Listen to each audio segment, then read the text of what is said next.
Right, rhinoceros? Right, babe. I think we've all seen that couple that just seems to coordinate without meaning to and finish each other's sentences and finish each other's meals, and it's just sickening. Where you headed? Mind if we come with? Ryan and Mary have this agenda where they need to have somebody else around so that they have somebody else to deflect all their weird tension onto, you know?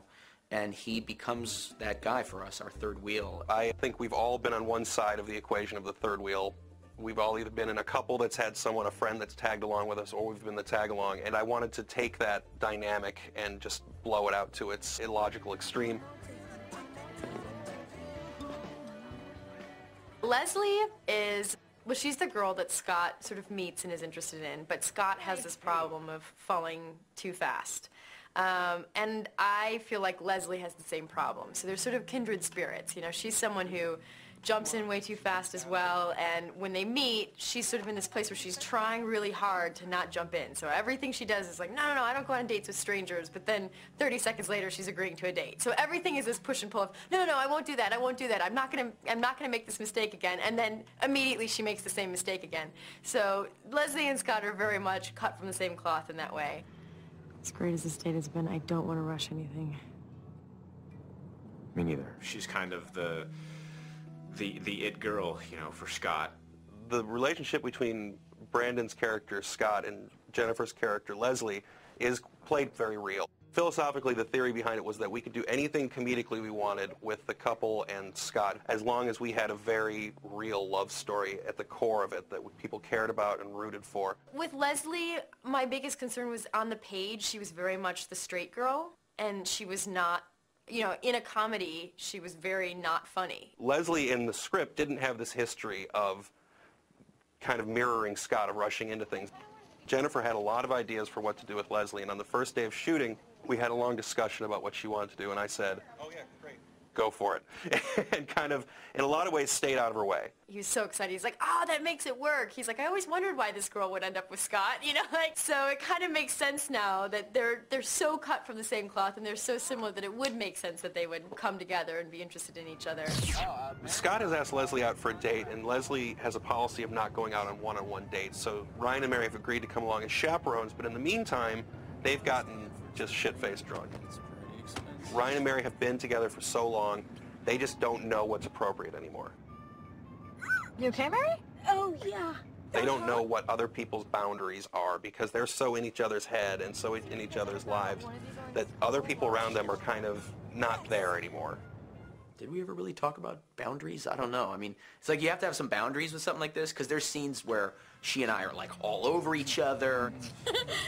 They're really drunk, aren't they? Yeah. I don't know. I think we're both just the kind of actors that are just down to go for it and really, we want it to look good and we want to push the envelope. Nobody is timid. Nobody has any shame. I will check you later. We've all let go of any sort of modesty we had. How's lasagna? Bye now. I don't think if I had asked them to do things, they would have been as funny as the stuff they came up with on their own. You can't go wrong with Midsummer Night's Dream if you're trying to set something up as romantic. They just hit it off from the get-go, and they spent a lot of time talking to each other about what they wanted to do with the characters. She's kind of quirky and eccentric a little bit, and I think she kind of has to be to fall for Scott because he does rush in so fast. So for a girl to kind of take to that and want to be around that, she's got to have some of her own kind of neuroses going on. And I brought some wine, and I got you beer because I know you're a beer man. Let's get a seat. I think we had our most extras that day, and we had an actual Shakespeare company dressed up in costumes, and they performed kind of a dumb show version of their Midsummer Night's Dream. The art department brought in the trusses and the backdrops and all the plants and tree props. Very colorfully lit. They really outdid themselves. What we wanted to do was create a scene that felt like they were in the play. That's how we wanted the date to end, was them kind of being sucked into this magical realm of Midsummer Night's Dream. It's just an explosion of color. It's almost unreal how bright and colorful it all is. And then, of course, the couple steps in and brings things back to reality. Hey, we're sorry! We're sorry! Our boy Scotty is, moving in on her. He wants to spend time with her, and that means time not spent with us, with me and Mare. So, of course, we don't like that one bit. You could hook them up to a lie detector, and if you said, what are you trying to do? They would say, we're trying to help our friend Scott to make sure he doesn't get his heart broken. I'm never going to make it to this. But I think deep down in their heart of hearts, they're trying to run Leslie off so they can have this guy all to themselves. So they are subconsciously, even without meaning to, intentionally running her off. Were you guys fighting? I told you, we don't fight. It's not our thing, buddy.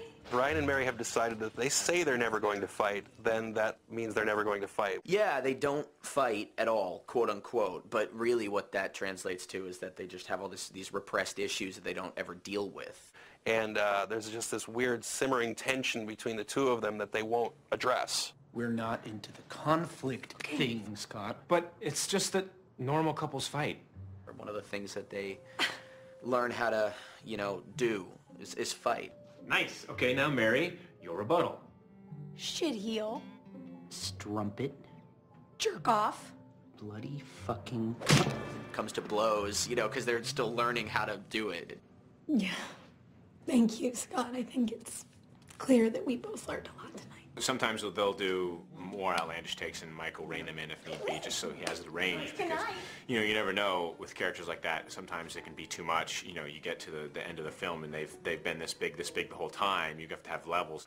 They've got this thing where they'll say, if you want to drop it, we'll drop it. Like a bad habit. Like a hot potato. Like an atom bomb. Like a prom dress. Like a...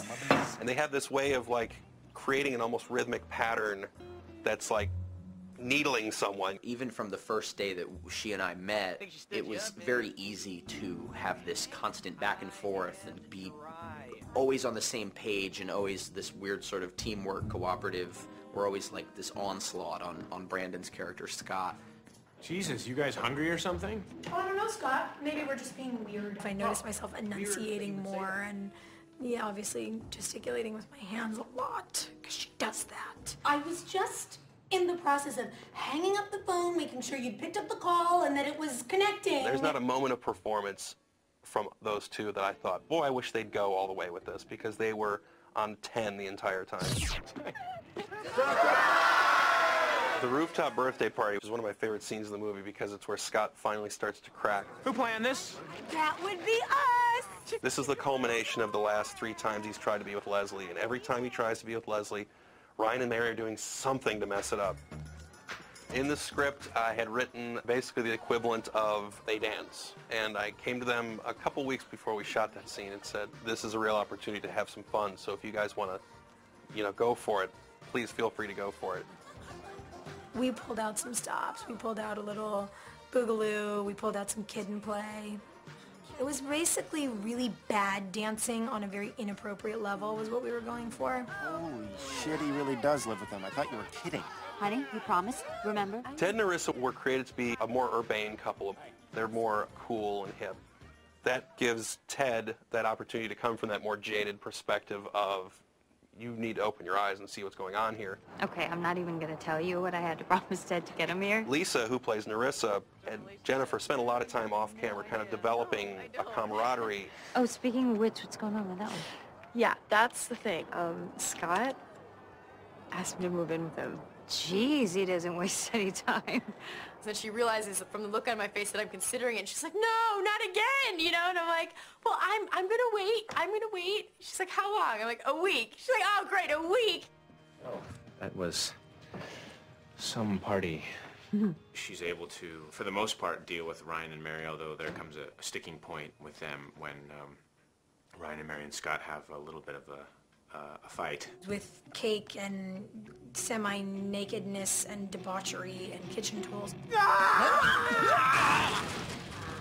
We have a fight, essentially a big fight in cake. For your own good. And it was kind of difficult. We shot this massive scene that was only, 3 little lines of description in the script, yet we created all of this insanity. Eat ass cake, bitch! I was covered from head to toe in cake. My whole wardrobe and my socks were wet, and it was I really couldn't even walk away from ground zero of the mess. So I'm standing in the middle of the room for 2 hours because it's better than tracking the mess out into the world. And they'd been doing this for hours, and I'd been down in my trailer because I just walk in at the end of it. And so by the time I got up there, they're all covered in cake, and Sophia's shirt's off, and there's cake all over. I was like, oh my gosh, I can't believe I missed all this.